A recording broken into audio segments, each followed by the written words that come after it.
He's remembered as one of Rome's most infamous rulers, a madman who made his horse a consul, who declared himself a god, who turned the empire into a circus of cruelty and excess. His name alone has become shorthand for insanity, Caligula. But what if the story we've been told isn't the full truth? What if behind the myth of madness lies a much more human tragedy? A young emperor who rose with unimaginable promise and was destroyed not by lunacy, but by power, paranoia, and betrayal. Let's go back to where it began. Caligula was born. Gaius Julius Caesar Augustus Germanicus, in 12 AD, in the glittering yet dangerous world of Rome's imperial family. His father, Germanicus, was the golden boy of the empire, beloved by the legions, adored by the public, and seen as the true heir to Augustus's legacy. His mother, Agrippina the Elder, was a strong-willed woman descended directly from the first emperor himself. From the start, Caligula's childhood was lived under both privilege and peril. He was the youngest of 6 children in a family adored by the Roman people and feared by the emperor, Tiberius. The more popular Germanicus became, the more suspicious Tiberius grew.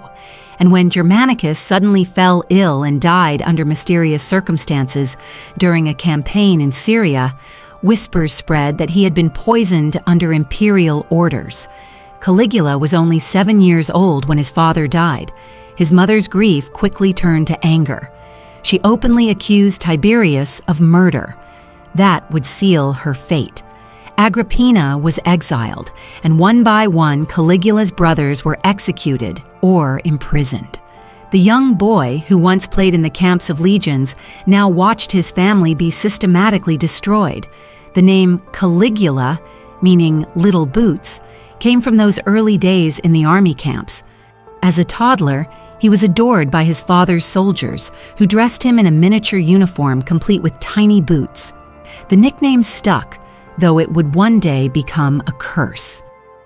When Caligula was around 18, he was summoned to live with the aging emperor Tiberius on the island of Capri, and a place as beautiful as it was dangerous. Capri was Tiberius's private retreat, but it had become notorious for debauchery and cruelty. It was said that the emperor, suspicious of everyone, executed friends and advisors for the slightest perceived disloyalty. To survive in that world, Caligula learned to wear a mask. Ancient historians wrote that he never forgot and never forgave, but that he hid it behind perfect obedience. "I am nursing a serpent in my bosom," Tiberius is said to have warned, but he kept Caligula alive, perhaps out of guilt, perhaps because he recognized his cunning. When Tiberius died in 37 AD, the empire held its breath. The succession was supposed to be shared between Caligula and Tiberius's own grandson, Gemellus. But within months, Caligula had the boy executed, consolidating power in his own hands. Rome rejoiced. The dark reign of Tiberius was over, and now the son of Germanicus, the man they had loved so dearly, would rule. Crowds filled the streets. Temples were decorated. People wept tears of joy. Even the Senate praised Caligula as the savior of Rome.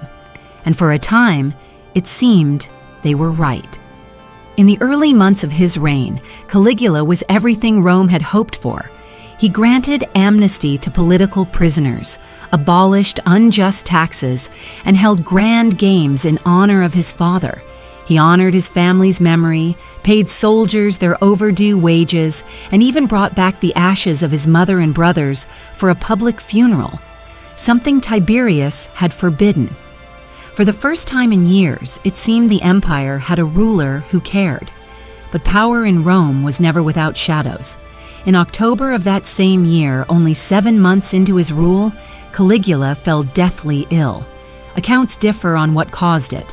Some say poison, others malaria or epilepsy. But for weeks he hovered between life and death. When he finally recovered, Rome celebrated again. But those closest to him began to notice something had changed. The charming, idealistic young emperor had become unpredictable, darker. He began lashing out at senators, mocking them publicly. He spent lavishly on games and monuments, draining the treasury. He started demanding divine honors, statues of himself placed in temples, priests dedicated to his worship.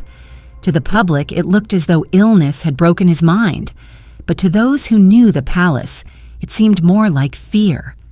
The fear of a man who had seen what happened to emperors who appeared weak. After all, Caligula had grown up surrounded by betrayal. He had learned one truth very young: mercy was dangerous. So he ruled by spectacle and fear, and that was only the beginning. The Caligula that Rome cheered for had disappeared. In his place stood someone the Senate couldn't predict, the people couldn't understand, and history couldn't stop talking about. It began slowly. Strange decisions that could still be excused as eccentric. He declared new holidays, built enormous statues of himself in the likeness of Jupiter, and demanded that citizens kneel before them. He began addressing senators not as equals, but as slaves. He dressed as gods, wore women's clothing at banquets, and held conversations with marble statues as if they were old friends. The Senate whispered, "The emperor has gone mad." But was he truly insane? Or was this performance? Some historians believe Caligula's actions were not random, but deliberate acts of humiliation meant to break the Senate's pride. He had grown up under emperors who had been manipulated and overthrown by those same men. So perhaps, to him, mockery was a weapon. By turning politics into theater, he ensured that everyone danced to his tune. Still, it was theater that became increasingly grotesque. Caligula began spending extravagantly. He built massive projects: a new aqueduct, the Temple of Augustus, even an enormous floating bridge across the Bay of Baiae, so that he could ride across it wearing Alexander the Great's breastplate. It was said he laughed as senators followed behind him, forced to cheer. The bridge cost an unimaginable fortune, but Caligula didn't care. He was showing the gods themselves that he could do the impossible. And then came the stories, the ones that would turn his name into legend. He supposedly ordered his horse, Incitatus, to be made a priest and planned to make him a consul, the highest office in Rome. He hosted lavish dinners for the horse, with servants attending it as though it were royalty. To ancient writers, it was proof of his madness. But modern historians suspect it was satire, a way to insult the Senate by implying that even his horse could govern better than they could. He also staged extravagant shows and gladiatorial games, not to entertain the people, but to remind them of his power. He would select random citizens from the crowd and throw them into the arena for fun. Whether this is exaggerated or not, one thing is certain: Caligula loved control, and in Rome, fear was the most efficient way to maintain it. At the same time, his obsession with divinity deepened. He built temples dedicated to himself and demanded sacrifices in his name. One surviving account claims that he installed his own statue in the Temple of Jerusalem, an act so sacrilegious that it nearly sparked a rebellion. Another source says that he would speak to the moon at night, asking it for advice, believing himself a god conversing with another. But behind all the decadence and blasphemy, there was something else. A man who had lost everyone he had ever loved. His sisters, once his closest allies, were exiled or executed under his orders after accusations of conspiracy. It's possible that Caligula, haunted by betrayal, began to see plots everywhere. He once said, "Let them hate me, so long as they fear me." It became his philosophy. He revived treason trials, confiscated property from wealthy nobles, and executed senators for insufficient enthusiasm. He didn't just rule Rome, he made it kneel. But absolute power creates absolute enemies. The Senate's hatred for him grew by the day. The Praetorian Guard, his own elite bodyguards, began to whisper in private. The same men who had once shouted his name in triumph now muttered it with dread. And yet, amidst the chaos, there were still moments that hinted at the Caligula Rome had once loved. He began new building projects, sponsored dramatic performances, and even planned campaigns to expand the empire. But these were always overshadowed by the rumors. Stories of orgies, murders, and divine arrogance. Some said he turned the imperial palace into a brothel, with senators' wives forced to serve the guests. Others claimed he made himself the high priest of his own cult, forcing citizens to worship him under threat of death.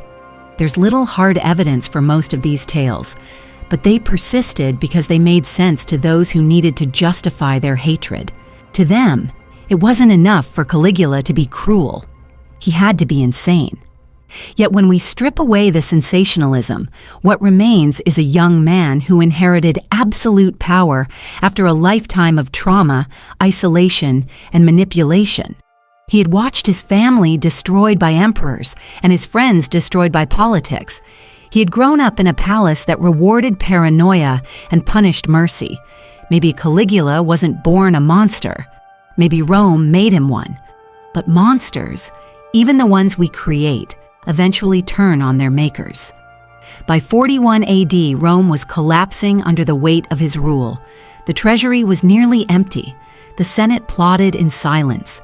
And within his own palace, the Praetorian Guard, the very men sworn to protect him, began to plan his death. They didn't fear a madman anymore. They feared a god who had stopped pretending to be human. The end came not with a grand battle or rebellion, but with whispers in the dark corridors of the imperial palace. It was January of 41st AD, and Caligula was just 28 years old. He had ruled Rome for less than 4 years, but those years had felt like decades. His empire was fractured by fear, his court filled with spies, and his enemies growing bolder by the day. The plot to kill him didn't come from foreign assassins or rival generals. It came from the very people who should have protected him: his guards, his servants, his inner circle. Among them was Cassius Chaerea, a commander of the Praetorian Guard. Caligula had spent months humiliating him in public, mocking his voice, calling him feminine, even giving him obscene passwords as a cruel joke. Chaerea's loyalty had cracked long ago. That week, Rome was celebrating the Festival of Palatine Games, a celebration filled with chariot races, theater, and endless feasting. Caligula loved these displays of grandeur.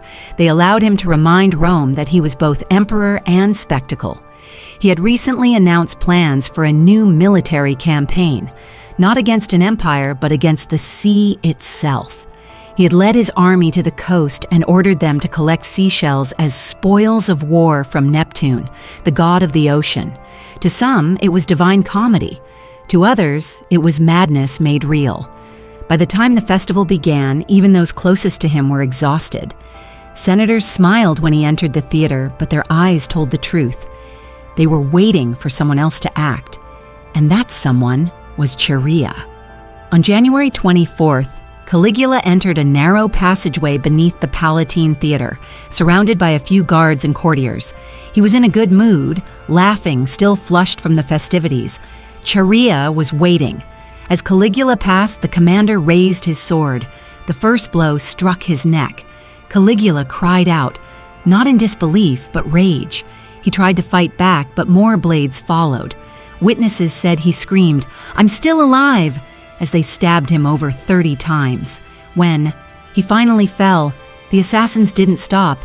They struck his body again and again until there was nothing left of the man who had ruled Rome like a god. Nearby, his wife Caesonia and their infant daughter were also murdered. No one wanted the bloodline to survive. When the deed was done, silence fell. The conspirators rushed out into the night, announcing to the Senate that the tyrant was dead. Rome erupted, not in mourning, but confusion. The Senate immediately declared that the empire should return to the old republic. For a moment, it seemed as if Rome would finally be free from imperial rule, but they underestimated the one force that truly controlled the empire: the army. The Praetorian Guards, realizing what they had unleashed, needed a new emperor to secure their position. Searching the palace, they found an old man trembling behind a curtain. Claudius, Caligula's uncle. He was the last surviving male of the Julio-Claudian line. The soldiers lifted him up and proclaimed him emperor on the spot. The Republic was over before it began. And just like that, Caligula's legacy was sealed, not by what he did in life, but by what others wrote after his death. The ancient historians who chronicled his reign, Suetonius, Cassius Dio, and Tacitus, all despised him. Their writings turned him into a monster, a man who murdered for amusement, who slept with his sisters, who called himself a living god. They painted him as the embodiment of madness and moral decay. But these historians weren't eyewitnesses. Most wrote decades after his death, during reigns where emperors had every reason to justify killing a tyrant. Making Caligula a villain wasn't just easy, it was politically convenient. When modern historians examine the records more closely, a different picture begins to emerge. There's evidence that some of the most scandalous stories, like turning his palace into a brothel or making his horse a consul, may have been exaggerated or even invented. Archaeological findings show that his building projects were real and innovative, improving Rome's infrastructure. The so-called insane aqueducts he ordered later became vital to the city's water system. The massive harbor works he began were completed by later emperors, and the bridge across Baiae, that mad display of ego, may have been a symbolic act of power, not insanity. So who was the real Caligula? A depraved tyrant? A tragic young man corrupted by absolute power? Or a victim of one of the most effective smear campaigns in Roman history? Perhaps the truth lies somewhere in between. He was a boy who grew up in blood, a survivor of the empire's cruelty, and a ruler who inherited a world built on fear. When he tried to wield that fear himself, it consumed him. And when he finally became what Rome wanted him to be, a monster, they destroyed him for it. Today, when we hear the name Caligula, we picture madness, extravagance, and sin. But maybe what we're really seeing is a reflection of Rome itself, a civilization that loved power, worshipped spectacle, and feared its own creation. Because in the end, Caligula wasn't the exception. He was the mirror.